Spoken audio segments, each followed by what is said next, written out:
No nsia boade sheba ma ya mamu nyina achen ya mo akwa abado Badwam TV Badwam kase so ya mo afrihia pastor nko afesese na nkwa ene ahodene ewo ho bigidi yesa nnwom ahodo a yede agege wa babai akenya osunsun amene de wani mu bia nso ubedru ho ensam na do so ne yetodwa wo mu bi ya wo betie ni ene yi sede akwasi hamatan na yi ne tie de mu odinti ama ene nkutobuo de kofu otugu so yede sansam no ebebremo womun so a ekum enyemu atonton emponchen kokonom ne ade ehon so adwuma no koso papa ye bebo awura ho na fe yakwa akohwe boxing day no enura sade nipa bi edi ye ene awo enso sade koso sansebi ne nsembi ena no pay mede bro Adom TV Badwam kase Facebook/Adom TV kase no ho Go TV channel 176 DSTV channel 280 mede afia amankwa tamaklo afia ni die mutie said ensam ni chiremu ankasa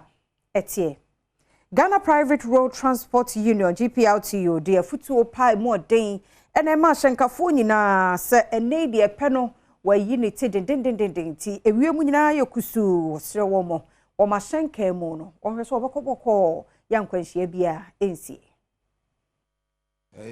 se wonam road wo kona se wo se openesi sana se we are careful wo to boase we slow down na wo hwe ekwamiye penny de eba ewiem ye white ema wo ma high pra botumi se mo ayekusu nte ben sana no wa dim kakra no wa to boase no wa hwe kwamiye na we kodu aso wiem sa time na ya na penisi no ya na si wo 12 to 1 to 3 ni mu aya mache no me pentam de mfaso bia ni ho experience a me won say bi ayi na bosio no basa na kwana emu ayi kusu nditam ya wonama ona me kasa o say wunya wankasa abotara ma wo wankasa wo se no ba botum ne passenger fono ekodu fi asomdwem ahamatan esi enti obia na ma wanya hweye. Industrial Relations Officer Edema Ghana Private Road Transport Union GPRTU Alhaji Abbas Imoro enso de futu ema driver for accident asinu ya started say kasa kira ye hu na abafo o pebre ye wo se na eka ehyen wo hu wanem ente obia reduce speed se na ebe a wo hu birbi wo wanem wo betumi agira ana wo betumi di afanchen ente o pebre nso mu na yara ya ye wo hihye edika ehyen wo o pebre mu na be patrol na edro afọ nyina omundi so na emboa nyina nene wa pebre mu enti no nkuto ene nei adehye tuguso to ne den fi se epena no den pa otwitwagefo ya na gina nkuto so nti wona eto nkuto ewo timber market se nkofo oba na mmom no dodo no ehwa wo mu aye nkuto no so dodo no a wo mu mfama ehon so Adom TV kase ne won edi nkomo Ejodifo a womo eton nkuto ewo timber market a womo ekofa free eye northern region ediba enkrankrum ebeton ede abetudwa se nkuto bo ensoto nanso womanfo a womo eye nkuto ebi enam se sese enua a womo eti aba no efri so de nkuto no ebi eni honti no ama womo nsusu no womo enye bi enton ma womanfo bi so a womo ne Adom News nsentwefo etwetwe nkomo no ekiremu se bebi a womo to aba no efri ede ye nkuto no ebo no ekosoro enam se esikafo bi ede womo abehye dwumadi ni muntino ama sese womo entimi ntobi emfanye nkuto yi eto maye sa afi we kura bi ni ho nti kakara na yenge ba no eto maye afi we ye enso aye dua bi eti se koko ene boa ye di first no kura ye to na ahe 7 million sese ho no almost 15 million first we no nyina me fanity say 70 million sese ano 150 nego kanum mikotwetwa mikotu na chana fo nkromfo bi yenim se omu ya Ghanaians ana omu ye bibe from so omu wo no moton ahaba no omu no omu hae omu beto o north but omu load no eba akra ha mentimi hu bebi a omu de ko no obi no mu load no omu de ko tachima TV Badwam kase na oguso ehwe no na Boxing Day wo call Kolebu Teaching Hospital so a yenu ma ye fofafuro no won mo awafo ho afa wo ma enkwadansia ne ye wo mo ebi mo anadwo konkon du mienu no na enura anopa no nduba kwa ba pa ho simeduasa na ye wo mo manum be ma ba ko yamane boni ekoho ene awofo abaten edi nkomoi nda fom kra na meni so agi se ma bre enya me dwin se sa holiday wu was holiday mu a luck next year by this time I was say me di na wodam nan so ene nyamia adrom se senia afibia nyame bronya sitie no me de so se me so ene nyamia ahwra me so me de se mawo any boxing day achede eda timi de me de pan Yeni senior midwifery officer ewo Kolebu Teaching Hospital Portia Oklu etwetwen komo ebisa se awofo mi kwan a wo mo fa so wo ye se SVD anase cesarean oche statistics no osan e de futu ema awofo a wo mo enyim omienti bi. And it's a festive season. We've had some babies being born today. Currently, we have about 6 babies that have been born, somewhere by cesarean section and others by spontaneous vaginal delivery. So we want to encourage other mothers that they shouldn't stay home when they are pregnant. They should visit the clinics and then come for regular checkups. They shouldn't wait till there's an emergency before they rush to the clinics. Enra said ya chede da na Boxing Day no. Adom Kasia Prince also siedo eko Labadi Beach Hotel ho Labadi Beach eko hwe said ya dihie wo mo edi no efa ene wo mo je wo mo nipa nenso no wo mani da ho visa covid nenso I don't so okonso wotete ho ho so yo hu ye ede afia kwa ba beto yem ebi hu ha etimi ye busy wo fia na ejuma kepi ye busy a en sa afi no so na oni family ni na pia na ye nije intimi na be hu ni say na ye na benya time aye ho oh so far me meeting new friends and I me explore me nya wadamfo ani me nya number ne na ye to aso on say ya wo yesu amaye ye boni so nti na omo wo ni say be obeba be wu age yen enti se nyame adom ya wo na amaye na oba be wu age yen boni na wo se ye gie ni ti na wo da na eguso aye di nipa kra ru a wo da oji we no fra wa na afofo na muji mu ani enti enso ye ne abusia hia se ye ba baji ye ni ti enso awoda na enti ne ye wa ha say we nipa de otu wi ase na to bi na wanyi wani kakra stress na doso enti na ya ba ha de say ya ye ya ha onyina free so because his economy na esta bi o nso ya fa na sa nyankopo abo matete petro so kakra ya de amaye enti na ase baji ye ni kakra ni ndi yire ne ma ye aje enya dwen ho si aba bridge si be dware nsum because I feel do obi enya je na mu na ma ka bom na mu na ma ba ni ma be dware nsum venya fe wa hu nche bia ne se mo ba ma be tue oh sane o ka ni je na ye wo mu ena kwa Boxing Day na mse ne me ne nkwala no ye mpie ne ga omo so mo mbra me hwe ne ekoso ha ase enti enu tu na eni je na ye wo mu. Anyway, I was say distances near money bambu kakra. Nanka was say she knows my baya who says there near my okay, into no smas near the atun chain. I was say hey who ye they were ye be gada when I was say at least a little distance bum. And COVID no protocols no there. Honestly, we are observing our cry. Obia ye jo pay because but say COVID be banned the part and e be started from the beach. I'm for Benya pa. Midin de Selassie Adom TV. Adom Kasia na ugiso shano na oba pani ya owo bekwai eye bekwai hima ye na na adwo apena ma wotoso miensa na ya ye die entomani enuane nie oni ekranfo amobrofo ne enyanka ye wo bekwai atonsa didi na ne nsama hodo ye wode atudwa no ebini die ti ma me ye sa de ni se me hwa afi se de na ewiemu asi aye din na nnoma ye basa no na minuanom akunafo mi hu kon be fa so de minu se be si ameche nnoma na ma wo mu enti bi ye se metena se na ma hwe kwa me fa so a afi bia me no betena se na anije aba enti dwadi am di eni nya che se matu din se Christmas drive afi bia me fe minuanom akunafo mobroafo eni abubuafo no ne nya trans ne atonsa didi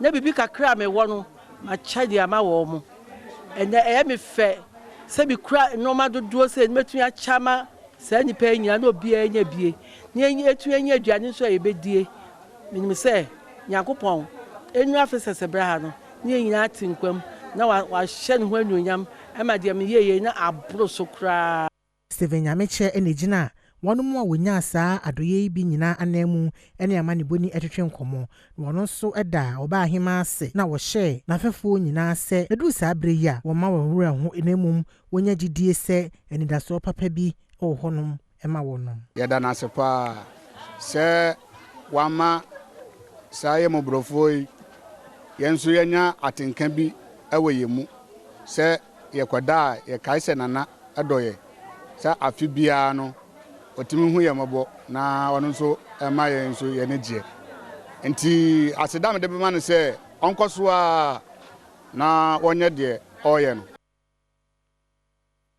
Ohine ya wowo afo dade so aba den local council of churches enso ayenyame so ade nei womode apomuden akade akọ dade so aba health center sebe ya ebeboa won ewa apomuden mu mo ebeboa ma dade so aba apomuden atimi akoso ne se dade so aba health center nso breka krani apomuden so ena hu se dade so aba health center no onipa eba ha doso ntuma mai medical doctor ankasa we dey oba ha no a wo ye adwuma na obeturu ye no normal awose wo dey ye adwuma sase doctor no matiles ni ho wo de ne ha wo no kwa ba muaye no nyam fi ho mai wono so nipa ne ba no okasa won kokko so won go bi ma ye na homete nti wo de hu nse ye de bre na nanom ama na nanom so tenase o mo tenase na nanom so no mo japade bi ne ensori ye wo na de so oba o mo so frɛ ensori ye wo na de so oba nyina de da ho omo se de osie yoyo eso de nana ekanum ama omo so boa ma ye jeje ntoboa yetim dia koto no man ya doctor no betimi ede aye adwuma Dr. Morris Adongo medical director ewo dade so aba health center onu ene ogina yaresabia na nemu a wodi nsan fidie nyina efiri wo hene yi ho wodi aseda piesie ma wono mu a woda na die se sesia won sa aka san fidie na beboa am watumi aye wono adwuma yie. The items that we have received is going to go a long way to improve our service delivery in the sub-district. The Deswaba Health Center, as we know, is the biggest facility in this sub-district. We usually receive a lot of cases from the other sub-facilities in the sub-district. Most of them will end up referring. So the presence of some of these items is going to reduce the frequency with which we will refer some of those cases. Pastor Samuel Ahen dade so aba local council of churches ekuba ono so den sem sei ene tudwa na ye sa aye dia FCC ya share de dia no se de ne radio Yesu Kristo ka kire no se yen kan no biafo ayarefo ne won a waye mobo eti na na de sasem de to asafo ni nyina ne mu Christian council wa Church of Pentecost ne insori ho be ka mu na kan yan go mu de yetumi aye ni na sa aye die enso he yara.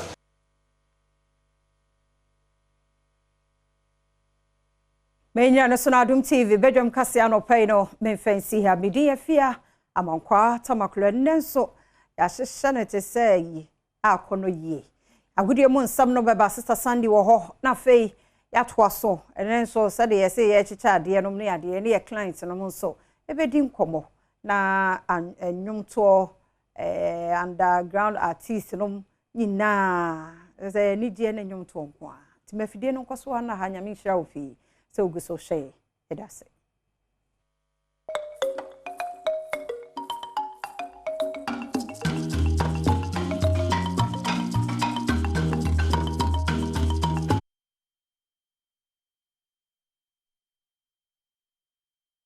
Kuna isu ema kwa bakesembra apatase sports na no pensu yesade bro na onsana nyama ACL ko edubrunya sedia na ebrunya apatase saani netitia entele oba Adom TV so edubrunya apatase sports ana bro na so onsana nyama ACL ko so share so am say we no give no aje chene ma bia ya de eba adu ni tamam for talent yɛhyɛ asɛ de ahyɛ no so sɛ wohwɛ Adom TV Adom TV bɛdwam dwumadie so ana yɛde Abatase Sports ɛba nnwumagu no ɛyɛ maako bɛyɛ se mensa madama wɔm na ɛtɛ akyiri aboa ɛma yɛde san hyɛ so kwan atimi gya wo 1xbet I've always told you that betting is better than sakawa bet yɛ hintasima wɔkyɛ nso twa no bɛfu a ana wogye bɛfu twa no wadi akokuma sa mmane ka kyerɛ busuafoɔ no akofoɔ yɛrɛ woma wɔfa asefoɔ no honanom yɛmfɔ kode 1xbet no ɛboa ɛma bɔɛ sɛ nyɛ mu financial freedom 2023 ɛno a anamafoɔ ɛdedi mu nya mmɔden da sɛ wo nsa bɛtia ka 1xbet bɛtia aboa ɛma nneɛma ɛtia kadeɛ ɛde ama wo gye fast message do tahwe bidi wadanse de ama wo sɛ onwe a syphilis candidiasis kwa kita na so di kwa na kyerɛ sɛ timi ka gye fast bi ɛno so ɛbɛtia aboa ɛma nneɛma akɔ de ama wo wherever shops if hospital shops ne mo sabetia ka gye fast na aboa ɛma promodo nsɛm so ɛtumi sie bidi obi no sedimo gel roll-on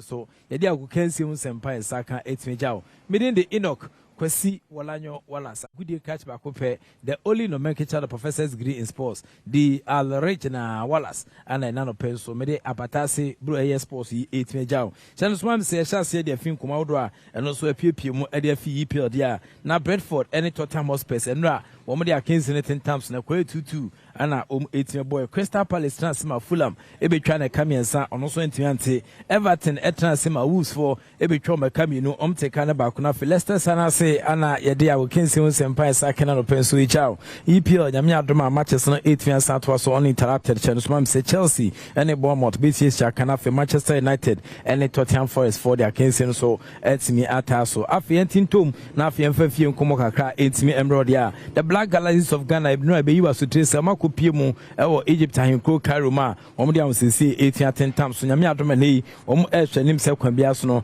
omo nya Egypt national team under 24 emrantena omo ene omo dia ahenkogwa kensi ba ko betia pemso the Young Pharaohs ana omo hwanim se sa kensi no ebeba so Cairo International Stadium ene ana sajmede kesen ebetia sa to fam we home base national team players are currently omo ewo Cairo ehwanim se nyame adoma omo dia ma onsisi betia 10 times na African Nations Championship ye twani tia fen se chano omo etia kwakyerem bobere dwumadi na kasa de ebeba so ewo Algeria bibia mbetwema 13th of January enkopem on the 4th of February 2023 ana sakins kesen ebetua sa todwa na yede ani tia sa kyerem mu ewo the Black Galaxies of Ghana camp no we ene ne mabia na no so ekoso ewo ahobo na hyase ewo Egypt Black Galaxies chan tournament omokopie mu ewo Algeria no Oma wiata so so mbeti o my Ghana nim ohwe group a ye wo mu a group C ye ne o man bi say Sudan Morocco ene Madagascar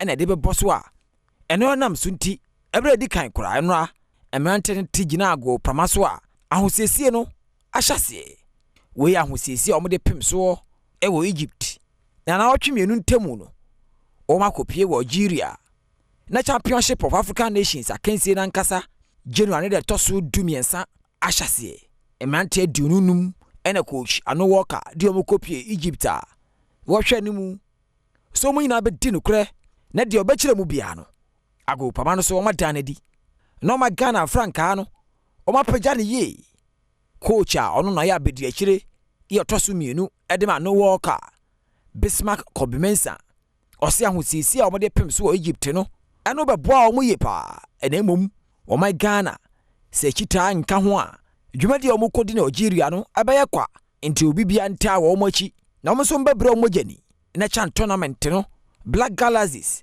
akonanim yenpe de nche yenyi Ghana no ya bahai yebotum ya compete very well na o nya many power with hard work yebotum ya hwede yebedze cup no baba fi na ya present to Ghanaians in ya as their Christmas gifts.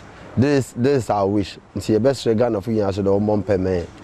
na Christmas origin so no na what one so the one support for them the Black Galaxies there able to me ayaze na to me the cap na ba Christmas is so or a festival amanfo ju wenwa pa the best there Ghana fu na so obohwe yi 1 hour drive enje bia wo di bia no won fa sebio won susu ho na won je onanwa na won fa problem mba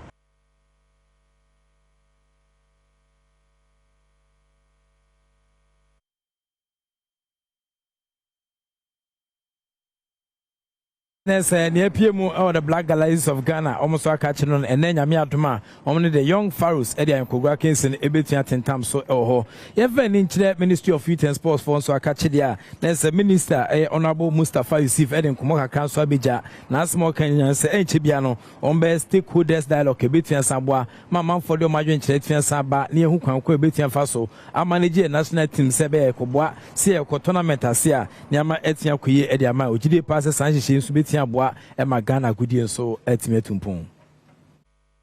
Blaster recent participation in the 2 major tournaments have not yielded the desired on-pitch results, notwithstanding the enormous investment of government continues to make in the team. This calls for drastic measures, especially in the handling of the team, to ensure that as a nation we halt the dwindling fortune of our national team. Despite our disappointing exit from the group stage of the World Cup, one positive is that the young team gave our nation a glimmer of hope that the team can go places if we learn from our mistakes and correct the wrongs. The Ministry of Youth and Sports therefore intends to lead a national dialogue of all stakeholders to come out with a modern and inclusive way of managing our national team. This is extremely important in order to complete and win confidence of Ghanaians, especially the managerial process of our national team. World Cup Legacy Project, in line with the vision of the host country, Qatar, to create and sustain a first of its kind Qatar 2022 Legacy Project across the world, the Ministry of Youth and Sports is committed to the Qatar 2022 Legacy Project. The Ministry has already commenced discussion with the Qatari authority to collaborate with them to mutually beneficial relationship towards their Qatar 2022 Legacy Project, which they are planning across the world. On our own, the Ministry will soon launch our version of the Qatar 2022 Legacy Project, which will see us collaborate with private sector to build basic and much-needed sports infrastructure, such as football pitches, boxing gyms, basket courts, tennis courts, volleyball courts in other universities and schools to enhance community and schools and sports. This project will. The Minister for Youth and Sports, Honorable Yusuf Mustafa, and Odin Komo 8 Fense just say, Sir, a stakeholders consultation between Sambwa, Mamma for the Margin Chabwa, na Edia Shabwa, my national teams, and also at me Akuye. If for the near Crafu from there, Chairman for the Ghana Football Association Medical Air Committee, and of a former Ghana Football Association, a team doctor, Edma, the senior national soccer team Black Stars of Ghana, the Dean Eddie Adam Baba, na Dr. Adam Baba, then Kumoka Krabase, Nazentem, 1 or 2 players for say, Ubanu, and I said, Obertranjoto, and Albanum Sunday Sia Kinsin, Adia Bakwa, Chiwadia Pa, Entimwa, and Mount me, and Yamu Sia Kinsin che. Now, so we're going to play Sibuha, Nonkasa, the Nico Travis, or more Asia Kinsi, we are, or Shanyama, or Monoma, and Yasim Kumakra. Jotse is 100% not advisable for anybody. So when you play a cry, you're advisable. Okay. In fact, don't go near it. And I know most of our players, but Ebia wine, some say is good for the heart. Yes, but Ebia once in a while, yes, but it must not be your Ebia your. But many players be after match he must drink. After every match, beer. So yes. That's all the time. We was but would you change so yeah after your career you can do anything. After your career bit maybe and but we can once in a while, you know, make sure health belief models, you know. There be once in a while, and the kind of how do you call it? The kind of alcohol beverage you must take, and also you can home. Who can find your friends agbetishi? it's too toxic for Obia and a player. You must not be going near those things. Wine, I'm not encouraging it. It's just not advisable to take it at all. Try, if you finish your career, then you can go into it. But if you can't, Obia, I know of a Ghanaian player, he must hide and drink. Naturally, he must hide. Also, Okonye be eno. Now, who the performance say? Perfect. Debbie, you won't go far. Uncle, you think that Ebia he's doing, or no, so he's doing well. Adam Baba, or no, a former Black Stars, a team doctor, and a friend, so or a Ghana Football Association Medical Committee, no chairman, and other than Como, a no. Yankumu beyond the Anessa Brante Bakodan, where you are so World Cup against Kessia Basso, our Qatar 2023, Mohamed Kudus. Na Nemode Mono, and I'm so Emma Mohamed Pulu, the dribbling magician, a month for back and yepa. No see a kind of my class of folk, no see a kind of national team, a Cambo, our Ghana, Africa, and Asia, so team Sampa, Mohamed Pulu, and so a baby. And a Mohamed Pulu, whom Jim, now sign coach at the Tinkwalen Kuma. Nenkuma Diaban say Mohamed Kudus, what in when him, when I Brasia, any city or yeah, what you could pay more work. Company Jumedi with Nessa idea, no GD Passa Branteno, Essa Bass Bodier.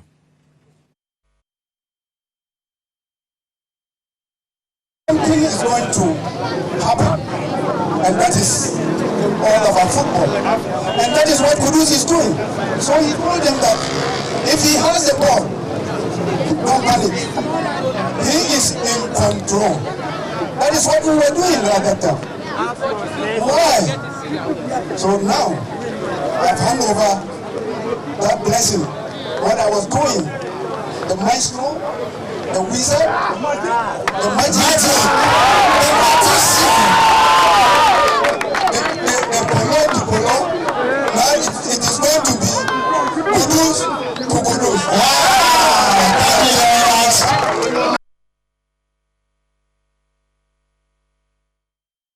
Mohamed Kudus and I'll tell say Mohamed Pulu Edina Hunkomoka cry 8 me ba efa modern bar or Kodana DL 2022 FIFA World Cup against your basso or Catano.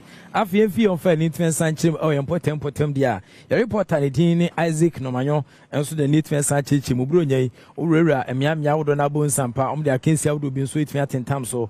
Now her talent identification at Etvan PM FSA project a month for Yadi Jomania and Yasem Ketokra Isaac Nomanyo at the Hunkomoka Council. Ejai Tom agokansie e de apore piemu e wo insuta e wo bosome frɛ ho mensiri emu de piemu ha nyina ne sɛ abrantie bako a wɔyɛ adwuma e wo multimedia a ye frɛ no Godfred Alhassan enne waka nkroto mako aduenu abomu a wo mo ebo gala e de bronya e wo krodua mu de botae nyina ne sɛ de bɛyɛ ama mpatam ha nso bronya ebekwaso ye na me nya maburu no bi nso afria akwakosi akan e de ama omanga na madache nso ye nya talent ni bi e de afri eha ye ne abrantie eni komo ne emisa ne sɛ botae ne pa ne sente enne organize sa gala ye bema talent a ewo kuromu ha omo wa talent ahodo e wo kuromu ha no ebi betumi epie abaya me fe se me hu me kuromu ni se owo TV so no obobo te se de ende ewo Asamoah Gyan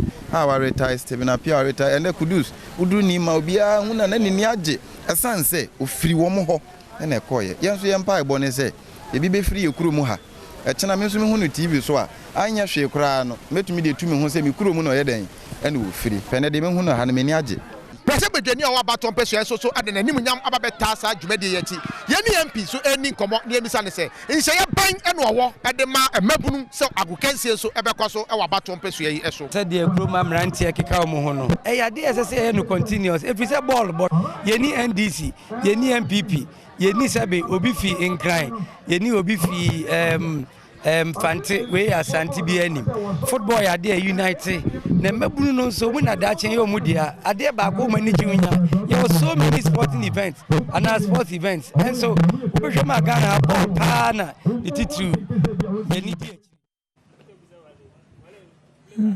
Enzi Isaac Nomanyo no na musinia ono ewo nsuta bosome frɛ ho district ana ode na probo ho nso nkomo kakra eja emfa bronyai se na manfo nso ede eyebo agudi nso etentam so ewo miamia hodo no ana ode ho nkomo kakra eja megina we so na me de bronya patase sports no etimi ya se no so mam se nyuma koni emiensa o madama wo na techire bo amena no penso ede nkomo no etie baaye 1xbet I've always told you that betting is better than sakawa bet the intestine we chase so twan befu a ana odin befu twan kuma bi odin kuma sa no manum enti ka cha busuafo na wo yere o ma wo fasefo ope bet ya 1xbet na mum bet with money that you can afford to lose sika yira enye oya no eno ana edi twa bet 1xbet ama boys enye mo financial freedom bro nyai wonso obi dia 1xbet adama ana aboa amaniama ekoyi edema no sanso na jefas message rate hwi infections netted to syphilis candidiasis wife ita na so depo a edure wonuma eprapra harawa na omne bo ho ema otimi di nchineche ko eba shops ne pharmaceutical shops ne mo also pe jefas edure ebeti aboa emaniama etimi atoye ediamao afi sedimo gel and roll-on your ultimate pain relieving gel but more than that son sabe kebne can say pain yaudie fiwa pampa so be pemo na se edure tu ase boa emaniama etimi akoye demao odo ani kire ashama me market anya na ho afi so tema sabe tia kedure bi etia to na aboa ema pomodon sem etia akoye obetia first sedimo gel and roll-on from pain for 0208219129 na on sedimo gel and roll-on yantwetwe komo pedro bi to fire ho anase obetia akutu akoton na aboa mafofofo so nsa etia san kabwe mu ene sponsor senator Tony atwetwe twa na no penso obronya patasi no ye dia wo kensi unsempa etimi ejao hye no soma mse dwumadie utie dia ena ma wo hyi bubu ahyi kaneshi agbugulu hyi feda baka kopimbo meka dansoma da kuma kofodua sumsam kede bodua sma kese bima ponten fade ketekrache kopim so do winiba kaso anya no kwatempo kweso jaman akoso mu ene ne hye soso ga kopeda bala hohoi ekotito adidome eko hope foniche nkoko obo mi obo nkwatia na fodo ani tietie ma kopim na do mahene atran e wodo mahin kro kosunya kobrekum kobechim kodua nkwantabu aketemfo ani kire eye esuboy afi obu aketema yese o bankra ha obaba do brio na fodo ani atwan sa chema veno odo ani kirem fence emrami ahodo na otim sampa amanfo etie nya asem ketwa eye twem kakra e wo Spinters Road na bu aketem na fo ani church azako otim sampa amanfo di bronya no bruta we su na mejina na media na no penso nkomo bronya patase sports no ebijao bidin the Enoch Kwesi Walanyo Wallace agudi catch back up and I'm of course evidence based presentation it me jaw erade ntina ni ma onyo kese yin be da so ni emfa ko be da so the act of being a good guest is to now to say goodbye.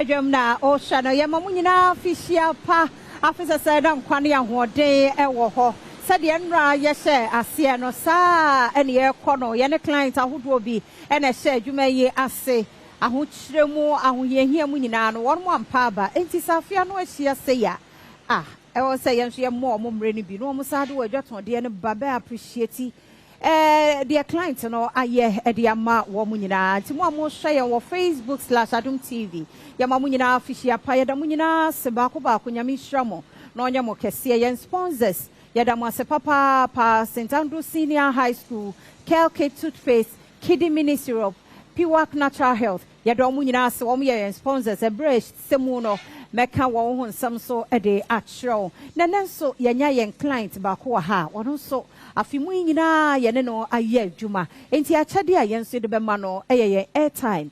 Ye de be ma no na fe wasa bona dwaton de no ho dawro na wada obi bia nso ase na ansampo na mekọ ho no happy birthday nkoma yen reporter Obrempon Owusu ene eye Obrempon Owusu ne birthday enti nyame nhira no nyame nya ne kese kosi so obeye kese pa ye makeup artist nso ene watwimani Mr. Ann wonu ankasa ne papa ne papa din de kwaku nketia dodo no afre no Alhaji o wa kwatia GCD camp ene na woda de wo yen nyame nhira o nyame nya okese onye okese pa kosi so obeye kese wo ma wo yire omunyina we show a happy birthday say radin to won kwannem ahofemu nyansemu onfa endomo wa ene wudu a woda bia no happy birthday nko emfa emma enti ene me wo Samuel Ajani ewa ha one ne kofa bare eye Rojan Herbal Clinic what's a Rojan Herbal Clinic hu nsem bebre de ro no doso ene akwanya na saba ye ne no ba bedi enkomo tew ewa ha papa anope ye mo afishia pa Afin ko betu ye. Afisa say na nkwane ahoden wo ho. Na asomdua ba. Sa nyame nhira mo. Na ma ba program no so. No uhu. Nyame nhira mo. Nyomo kese.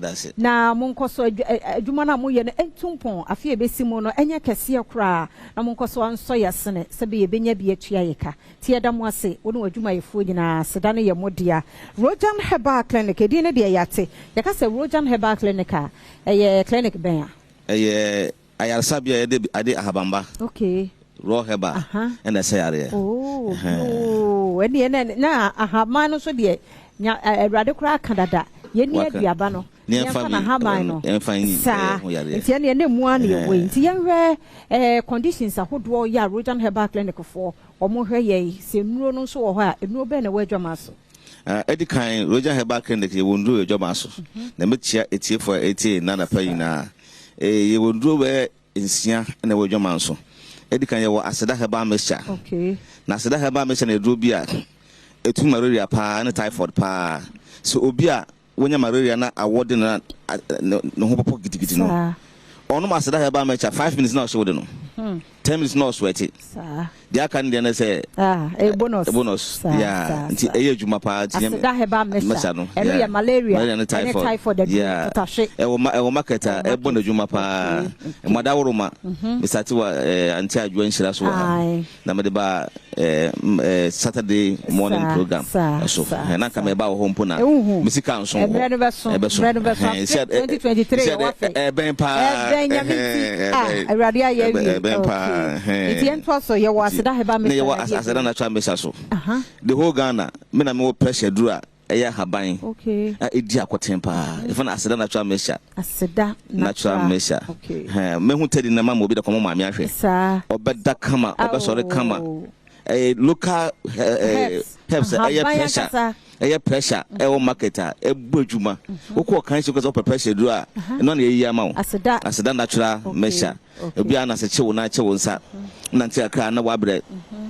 Anaso obi a o sweat obi a cholesterol tete wo pa won say cholesterol na ba wo mu a e ma ohwe ba wo mu na wo sweat te wo sweat bebre a na ma numbness ana se no so eba na the stroke so eden to aso to obi a o timi bia na wo sa how pressure ana se che wo na che wo nsa wo da na wo 50 atew wo cholesterol bp ha wakoma ya wo ya koto asida natural measure na anomo a wankasa woni baje wa brabo me na meka kire wo de ansa na ba won chen no wo ma me no ho pa wo ho a matedi baje bi ma wo fa ko mo no mo nhwe ama me ba na sa me ka ho asam a we pia so ama me sa ntasa na twa me sa no eye djuma pa o market eno so edin ho akote na me san wo asida stomach mix eye ulcer na obi ulcer wo ne yam e comedy na ne yam ya ne ya e de anto ne yam na ne yam ya ne ya ana say ni yemu hihye no osa no echa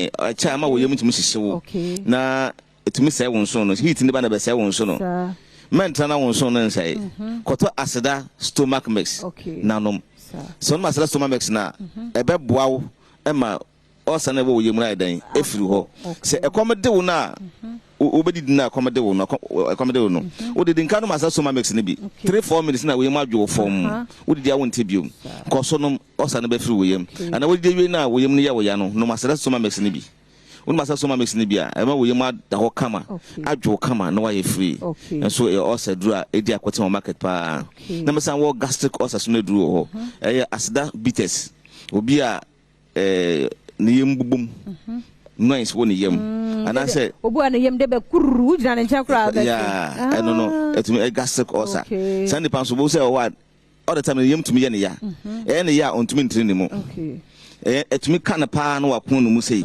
say nipa no nkoto asida bitters no nom onu asida bitters na wo yem na ka wo a ontumi ngina ho ontumi ya hwe no e badwu just 5 minutes na adwo ana say obi o menstrual pain onum bia eboa no won say yo yare bi wo ho a bibi tum be hye obi ha sei ne bo ne chest ha sei na ohome kura enye yie odidi enye yie na obechi yo sa obi okesu no onu masada bites a within onum ye na within by 1 minute musa ne pia ko fom na efiri ho na obo na da ho kama we dia ye kama woni baje wa brabom yesa wasada tonic ho ene na sen wa ye fe wonu mu ama wonye kase na mo ho ye fe Uja na so tumi di no ma wa wo pe na woni ajo abrabom ti Rojan Herbal Clinic yendo ye we adwuma so no wow yeah wow the sun wo skin rashes e duro obi a rashes e gu no ho sanu ma ji kadua na so yeah no so of famia ye be bo na edi nkonem ene na ta say Rojan Herbal Clinic ho adanse enu no said the work na we adwuma so edada enti ehe ne he Ghana ha nyina bi wo ho Ghana ha no aka okanshi drug lane no ebi wo ho ukọ kede Dixon Pharmacy ebi wo ho esamanga se antisu eba o marketing insider be koso kese won ebi wo ho ukọ Kumasi Adani Herbal wo bi Fedimens wo bi ukọ Sunyan chira ukọ Sunyan bi wo Cap Herbal wo bi chira dia sempaso wo bi wo ukọ takwade a mensa wo bi the same takwade na so nimde Herbal e wo bi takwade ho no a kaswa jukad wo bi mankesim Jeff Herbal wo bi uko keposo aboachi ansan wo bi Elmina kankufoso wo bi kepu no store bebre ho a omo bi aside the obobo so kra me sure so okọ pharmacy ne herbal shops kra benya bi bebre even my number no yeah ya kan we so obi wo ho be hia nkyeremu bia no wan kan de e bia na nnuro ni bi beti wada roma 0277 19 31 34 okay 0277 19 31 34 okay 0246 okay 63 25 63 0246 63 25 63 na ye wo clinical e adwuma kese pa se awo no how bebe na ema nipa enwo ba ye obi ho ontu kosua ye obi ho ovarian cyst oni ne kunhia kwa otepens obi ho a na infection e wo na wodiem nso ne ye obi ho mo a or little damage on nikun share na sperm ni na den epia bonten and so in just 1 week ni awie ye stroke obi a na ho hyehye na ontumi nda burning sensation ya dwo honam dua na a day na watumi ada yare bebre na ye hoduma asiatica any arthritis obi a odompe mo hyehye odompe mo hyehye pa awie o se dem bo bi na awie odompe no odo na si okwa ya wo ya osisi ne echia Pablo Rojan Herbal Clinic yare bebre na ye hoduma mentumi kan na wa ha ti de wo ha obi na mambo so no on fam no ma na ye bo no so na oba obedin kunim 027 clinic na wa hia sana be ye wo Zambra line okay Zambra line eno wo he and Zambra line wo between shuku banana yin ne dansoma ye wo medal ye wo banana yin ne dansoma ye wo medal ye ka wo kanashi e bi afo kolebu trotro no wo ba ho a wo so peza amala ka ubenya wo ko circle so a toto station ho no wo peza amala ka ubenya yeah na wo akra so agboshi na arena wo peza amala ka ubenya same number ni bi 0277 19 31 34 0277 19 31 34 0246 63 25 63 yeah enti Rojan Herbal Clinic pani ora Samuel Ajeni na yete no nka nti Rojan Herbal Clinic wo mo nuro wabobo ni nyina so medofo yenko ho yenko pebi ento enchiremu nso a ofre doctor nso a obechehiro mu ye nso e di amount ye ne nkomo no ye de esi ha yakwa aba foforo nso ho ye ba ye beto aso oyi baby arade dia bedre 27th die na daroma ode yembe twanso enti wonso de wosa wo ye de bo ho ban no na wosa wo ye na nyame bambo no na adom no enkoso antoye nso na afimui ye ne counselors asofo no mo adiduma arade just one frɛ wo mo time no kura na ya na time no eso mo beba no mo kasa nso na eno mo mienu ba msi ne de wan hwe be keka nkrofo kasa hye won yam efiso bia de o ka bia no wo twa so ya na edene nenso director de aba te o se ye ne saa me wo pastor counselor DY donko ewa ha sambo ni DY wa hu ne dada wo nse yampa de make enye tro ye yi mu hu no kra mitime nkan this one friend obaba ati chira to yetiru ya kwa ni yetimu ya dedede na fe bia me pastor counselor pastor Dan sa no bia friend no ye sure sa kra ye nyem ne nakro pie ba pastor Dan na no beka panifo yi wa ha ene so mu ne ye ba be di nkomo ye sorry ye new year resolution na 2022 no resolution ye du hu ana ye ba be di sankomo enyi free na sankomo we ehu hia ye papa sebe ya wobehunu wo next year so new year resolution so de obeye no safi wutumi ye kwan be na obefa so a wobetumi adu obota e wanu ho nso a e de ne ye pato me mamu afisi apa ye nia afisa se na nkwan ya hoden wo ho na se de mu looks na tie na sa nyansa nya me de adom ho no na mo nso mo de mayensa na mi shira mo wate shira mo ni mu fiefo na mo asɔrefoɔ nyinaa mo fa mic na kokoma no kakra amen na mi shira mo pa de mo ya no efe na ye hunu de ye nyamo ntu de nyame shira no na mani pa ye odefo nti no ye mfa ngumo so ye da mo ase ene ye 27th ya frɛ mo nka mo no mabusua papa bi ka ja nka mo kɔdwodwo mo ho so ye frɛ mo anu aba mi hu de men kan kyerɛ mo nyame shira mo ti ene so ya sa hia yes new year resolution ehun komo ne yedie 2022 yi ya de niam bi tutu dwa before ye simo no 31st night ye ke kan samsa enti ba sha se free pastor diwa don ko ho ya ka se new year resolution na adaroma ye dia de di kan be chiao eje so na member wa fisi apa afisa se ne eti ase amen ne ya chia ye tiefo ne ya hwefo so ye busasa akwhye na no ye ya akase ni swadi hu na bepese minya wo saafinim ana menya na minya ya anka bebem na so I will need something I call the strength or the brain behind it se menya hoden se ni swadi hu na menya no bebem kebem anka obi ni beji na so yeso ho daye yenya se ni swadi hu no na so yenya hoɔden amfanye nti ye can new year resolution we talking about ade amani daso amenya ya ameyo ana bepese bamu mame no yo Pastor Dan yo ye ka new year resolution say me kata mani a baby a afenu ko na wie ye nka meduru okay nti say me kata mani a baby a me pese meduru ma expectation baby a me pese afenu ko na wie na ka ho na nka meduru na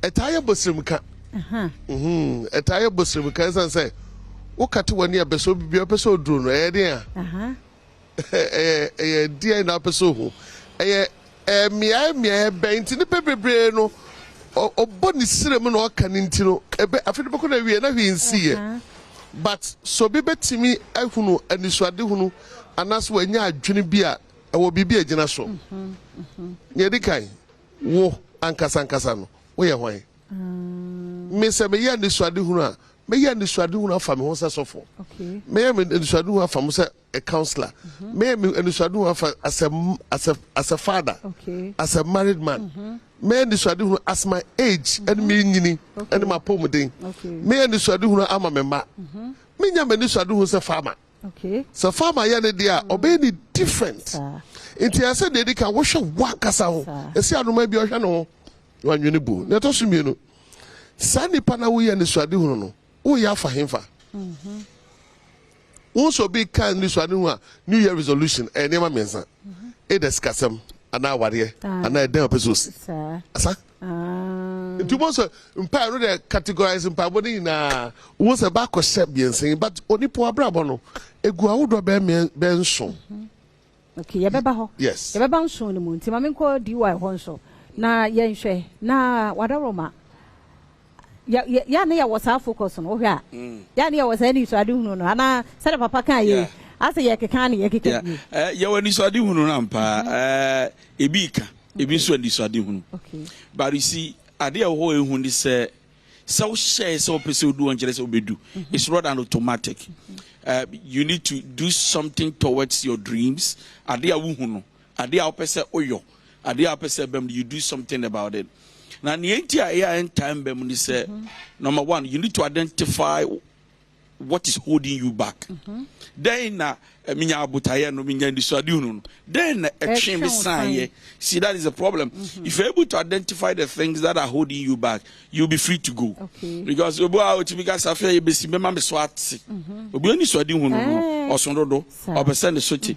Obi ani swadi hunu ni se bi di sugar dodo. Me no drinks dodo. Bi di chocolate dodo. Bi susu se metime nya diabetes. Afi we me di sugar biem. Sabe obi di bread. Na adwene se udia so obi a wona di swadi hunu se ne sofpani Nikano. That's so there are things that holds us back. It be a procrastination.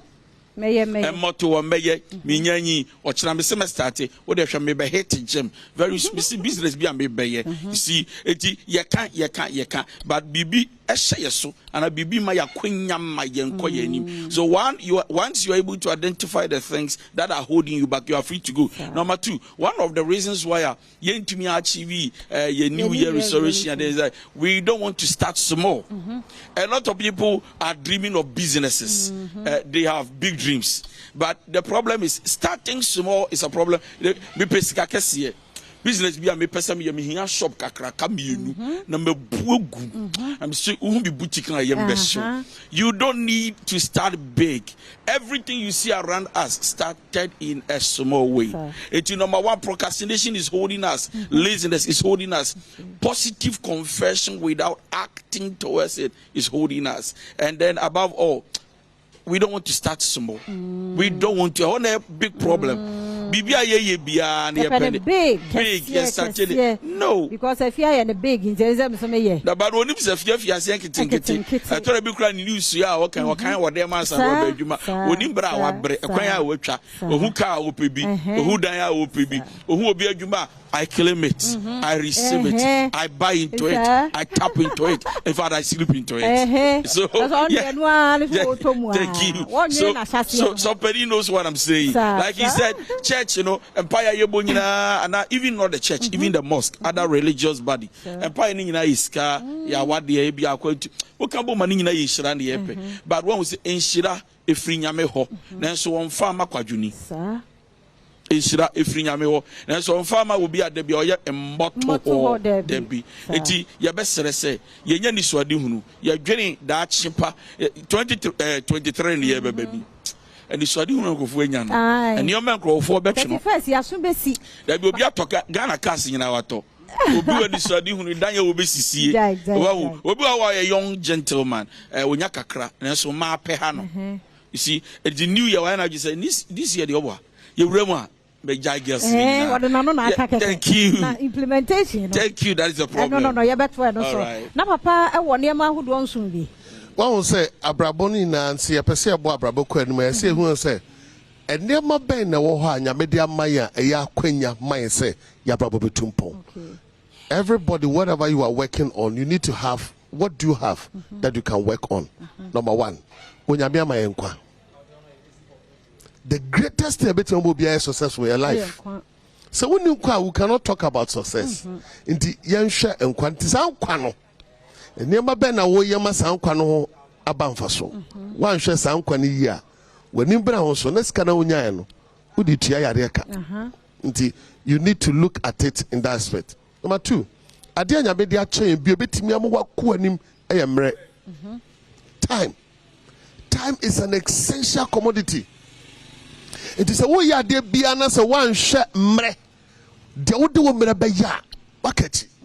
Wo de show be a way successful biara. Share how he handles time.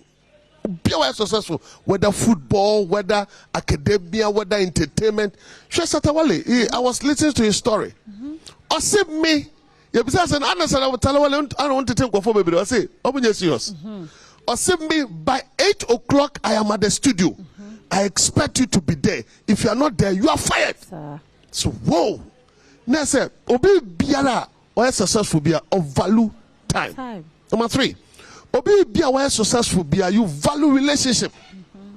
So, Nabi is never been saying, if Rinyame, no Freddy Passo, no Dimenipa. Isra, if Rinyame, Nemo, or Befa Sofoso.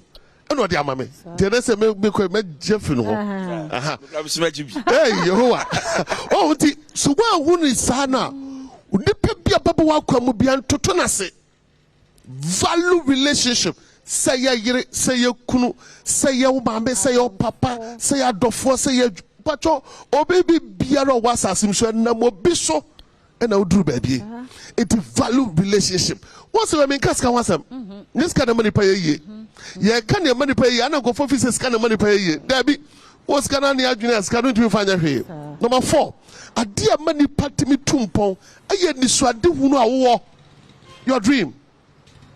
ɛdeɛ paa na ɔpɛ sɛ woyɛ ɛdeɛ na esi wɔ ni so ɔsɛ mo show video esi ɛnɛ mo show ɛfɛ yɛ show kudus meboa the dream of football hwɛ sɛ deɛ na ɔma polo ɛbɔ mpaeɛ ma no the dream sɛ mepɛ sɛ metwetwe te sɛ polo eti ɛnɛ ɔkɔ world cup hwɛ deɛ na ɔyɛ ɔkɔhyɛ 2 goals eti sɛ obi bibiara wonni bibia esi wɔ ni so sɛ wokɔ a yɛni baabi a wokɔ the next thing a ɛsɛ wonya etimi ba wo timi tu mpɔn ɛyɛ wisdom and skill adeɛ bi a yɛyɛ bi ehia nyansa sɛ mɛfia bɛ ma $5 million esi a makyɛ wadeɛ but one year $5 million ebeku ebeku ebehura wa ma onye yareɛ but o nyansa o say adeɛ a me sa kan bi de bɛyɛ wei me de bɛyɛ wei me de bɛyɛ wei me de bɛyɛ wei me de bɛyɛ wei ɛdo tin yɛ stress obi bia no penim deɛ adɔpɛ deɛ na Adom TV yɛ ɛma onim deɛ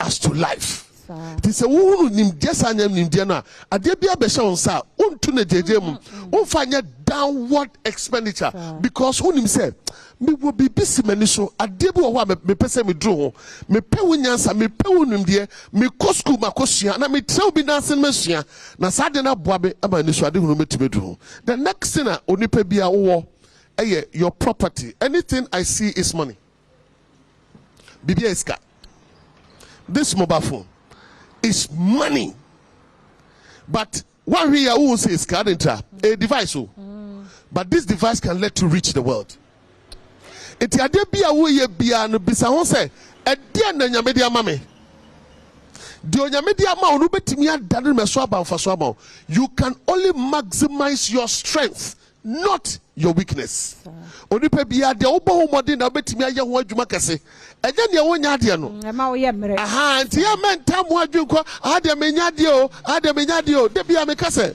ye bo work up Coca-Cola for obiya de ma bebre o obiya enema bebre mo product bebre but also mo advertise in Canada there be wo mo de coke na ba no mo de coke no ba na no ma na mo de ne aka no so ye dai etoso it only pay bia when you maximize your strength say the tie biara obedu be bia wo no ya Adom TV Badwam and I wash no Pastor Dan ne Pastor DY Donko and I no pay wa fisam so your new year resolution no e ho enkomo ye di nkomo kakra asase no nti said this year wo nu ho dia na ne asase no na ye say ase ye kan no kwa aso obi akọ e na be national anthem say 31st bia e na me nti ye keka na sai ho na mpanifo edi aba bedru nti enu ye na 2023 no say ye adwene bibi ho a ye nwene ho say ye benya na ye yete wo wiase em se sika no a edan no a no na ye pe ene ye no so bata ne o ma kire ye say wo ye bibi e na mamu wanya sika no nti eno ho nkomo ene ye die me ye sure say wo famu aba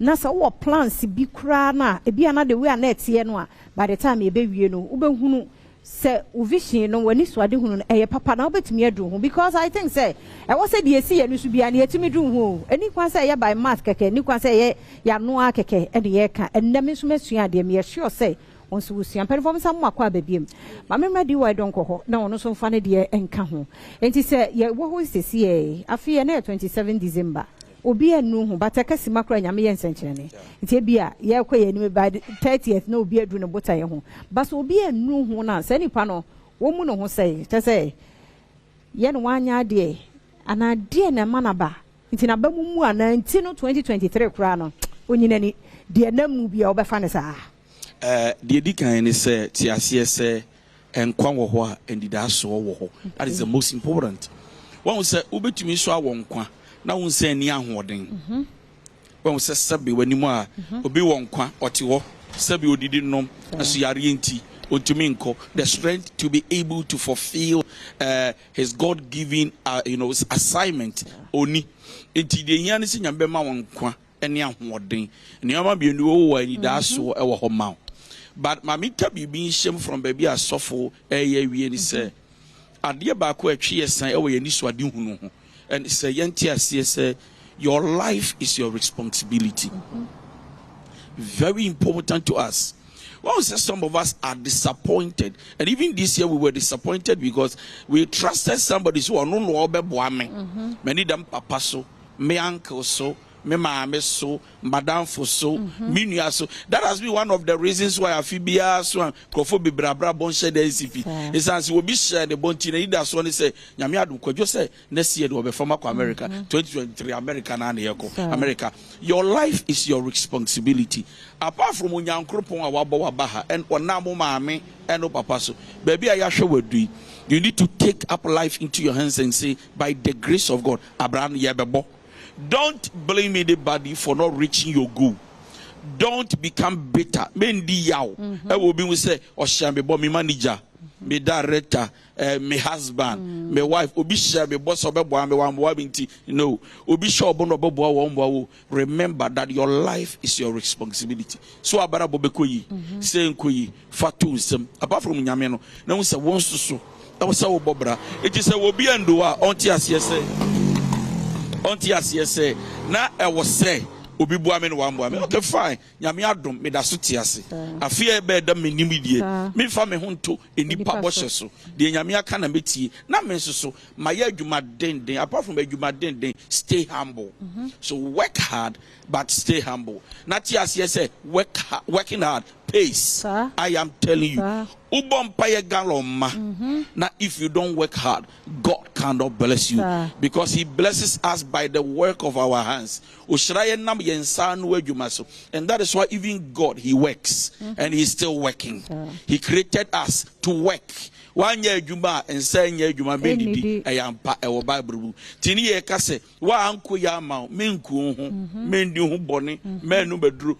Thank God you have life and strength. Afibi be da wani mu a ebeye ya ma si obupi se megere be ho ayadwuma denden na bi nyame aka ho ebeye yi sa papa ba memra we so resolution new year resolution no was say ho amu na was say omo ye obia and just our for like omo manyinyin nkwa na kura nso timi and parent bi timi dream neba na bibisa mamen ka bibi kakra mfa software no oh I make a very important point. I said I'll be a resolution. You will never be a wa senior kind and timi amwa only be bia who say failure a part of success. It is shown when define failure as a maka. Once a people or try their back on ye or try me na ye pe or try madam Crabiano no Edia media ye Debbie Obia wedding kunim bia pen we failida.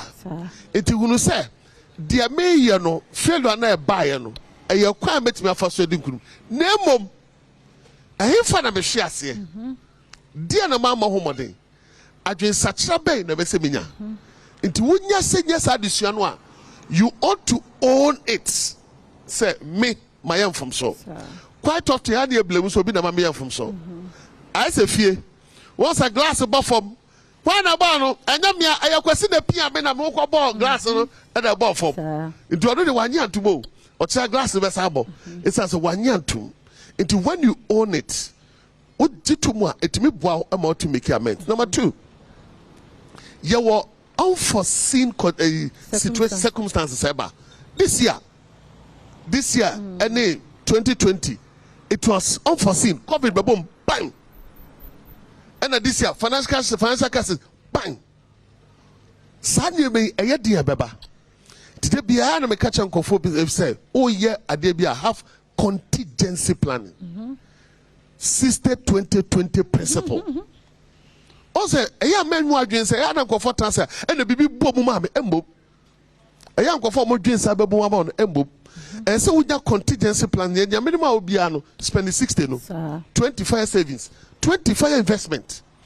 Now, BBC, what to me about now, say, may ya dear Nasa couldn't be ma. I need to rethink about my product. It's as a Adana Mayan must meet a market. Me to adhere. Adom TV, yeni who say your listenership no conforma. Adom TV ought to see say the product no. It change your product and 2 make your product relevant to the market. Sabia software, me preach it to people. How would my preaching be relevant to someone? Yes, I make us be a class. It will product no dear na be. Now product no ebia. Would the baby count kakra ebeboa nti ema last year den I say okotuni na ngu mo asa akosa fofrase to say dey bia wo sha dey fofrase wo ye proper examination for proper auditing wo ye sa na wo say ahanye ye me de we ka ho a ebetumi aboa wo ma wo na fe wo be si gina he wo afefofo no a you have a better perspective. It would see Sajana, wouldn't so okay, and the answer Misha free her. Sir, Mammy, any question, Miss Anfama, you are a young fan, you are Tina make a New Year resolution on why I was 1 year and crying I can hold an penny for pay. Mammy go straight. The old Union Agin Mudaho, when in Papa and the Bonnie, Yawode. Okay. A journey announced as a responsibility towards their children. And Kolani be no meaning being doom pempensubi, but ye be my wom. Now, Safi, when and be person be yama member, and pempensua and be person muduni. In fact, even one exams on better the results they will get, saying I'm expected from member. Never be sound saying, then what can I put into it? That be the bishimu. I have a bano, where the first work class. So penny abofraye. But my patronage me I can be beer. One will say Amphibia, so said the answer of who can ya. Or send a COVID by COVID by so sheba. Young Unida, BBA to me. Now there is one language money speak. If you save me today, I will save you tomorrow. And I repeat, there is only one language money speak. If you save me today, I will save you tomorrow. Today the air can say, don't buy what is not necessary and important. Enti unye sika febisi na de hia da beba. There comes a day of adversity and a day of good. That adversity I want chere beba no utu wani a eya wo chasing crofo pomocho omda no wakoa and asabe oya wo bampo a kira waton there be. The little you have today, you save some, you preserve some. Na ochena ajo. Ne nyina yesan kai say time is not our side. And I repeat, time is not on our side. We are growing, many about addition this no ye but one where the 40, where the 50. You don't have enough time to say I am waiting. If there is anything to do, start now. Because now is the day God has given you. Thank you. But your minimum money is 0244 515544 0244 515544. Yo, life is beautiful. I didn't quite and quite fair. Quite fair party. I shall quasi. We shall quasi ya. The awoya and nano. The Udian and I bet you the better that. It's a day yama yajini embra near and near a sea and run a tram. There's nothing you can do about your yesterday, but you can do something about your today. For who share densa. For a brabo share densa. Nama and the Swadufuna, O ya Wojumano. Bomading, or the Mobading, yet the and the Daswan and Tia, and may it me true. Kakana would me and celebrate the little success but for a short time. Na ensure cry, no to be coin. Sanse, Nyamia Duma, ye besa bebum kuntanibium, na ebeye serie. A yesterday na wood and couldn't be a wedding intra. Na Yehun Sanosona, Yehunu say, you bet me a trasso aqua baby bium. Near Manenka. Sir. Now number name, Papa. My number is 0249 805747. 0249 805747. Yamobi Bia Afisha Pa. Mamma so Afisha Pa Babusha Funa Afisha Pa. Sanema, do you want some way in a wife? But Johnny, my maiden in Afisha Pa, and Yamia Safu, City of Wisdom members in Afisha Pa. Afisa Sani in Ayatias. Yamisha will be brave. So, topic in a champagne and ye, and so me assures like a cray.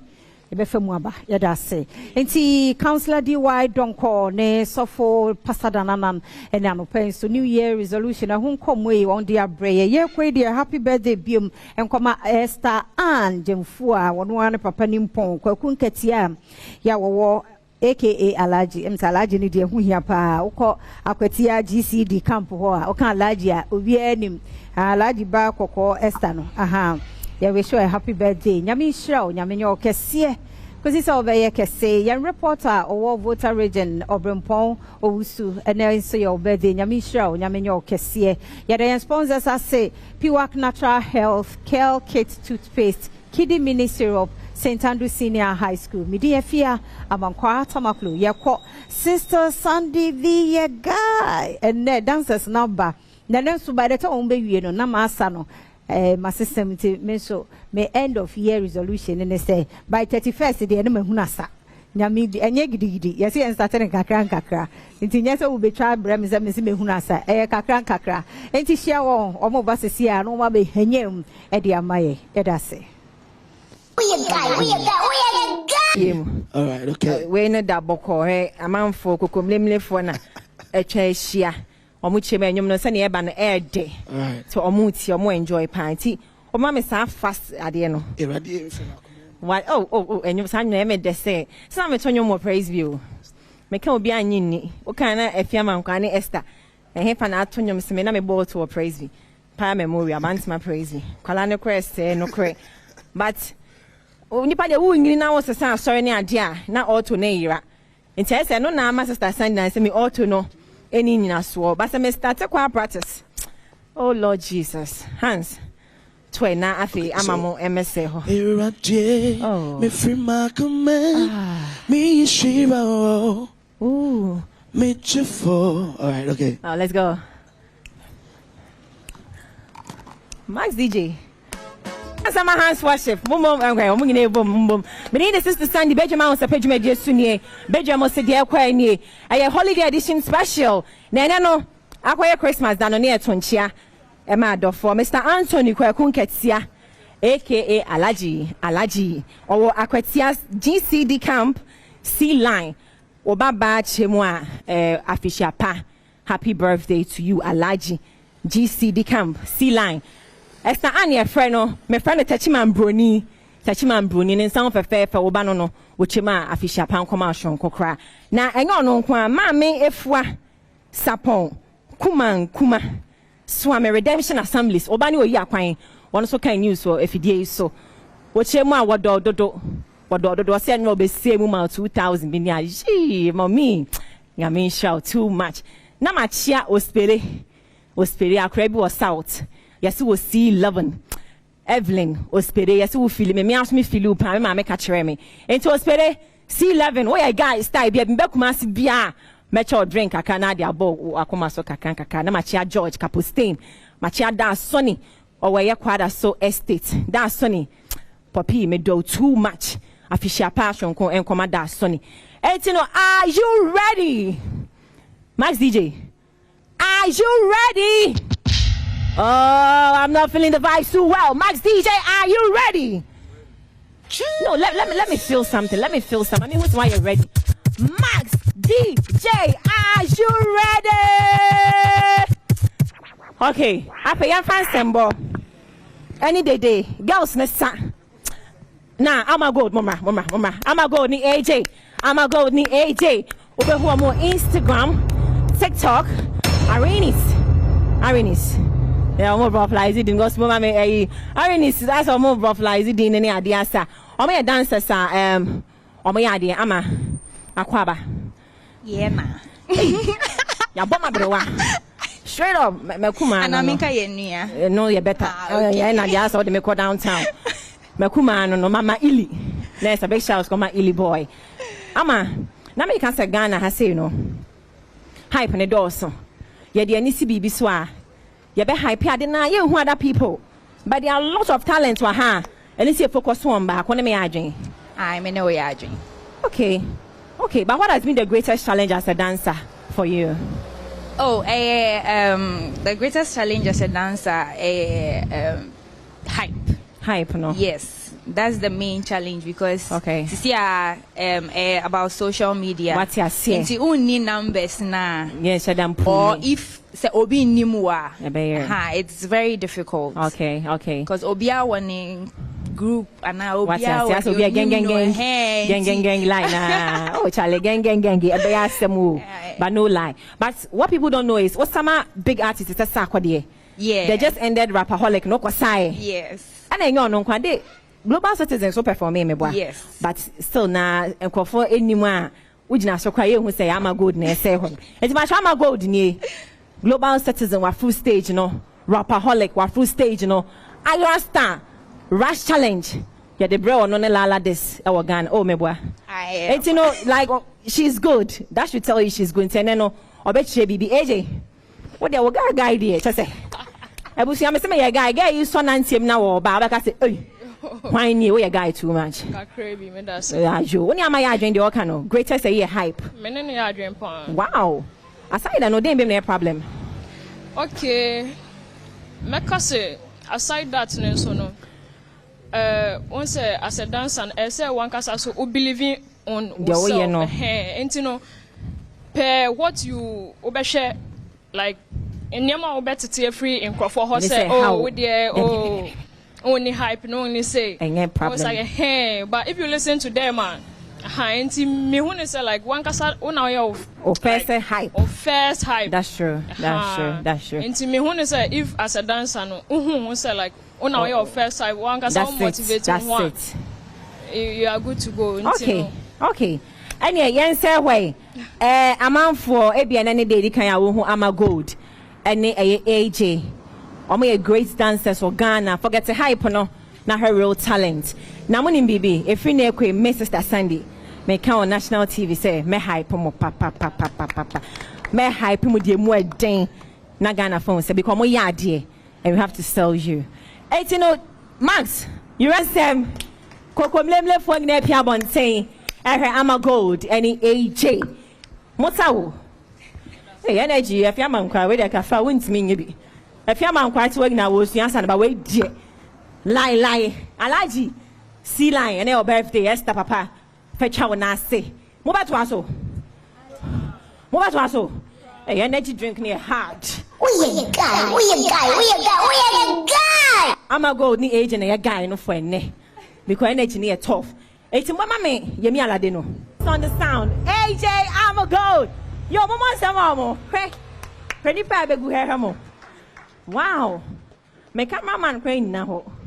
When you know, I guess a word now. Wow, my dear, Mommy Monsem. Ha. Mobile to my home. My son, no, Ijola Laba, and no bar officer, TikTok, dear, me James style, baby. It's Mr. Max DJ, my yana. Afe no, men kwana upcoming rapper be. MSC Mubitino. And fa, am I? Okay, it's a monjama home in Bawa. Okay, what's your mom monjama home? Mama sama our gold, ni AJ. If your man cry was so stepping back. Because if ya said was your son na. What the Abijama chef ya said tobo. Asana urban if ya jahu M1 it would na had ya afa. Mecha Martina, South Sun Treso J31. If your man crab say your poesia one near top high. Now it's me mamma no. Or South Sun Treso J31. I pay so soon sister Evelyn. I could check a so on so J31. Mecha Madam Rose J31. Mema latte for na fish yapa and quite you will lay worker. Major letter to say. I be quang.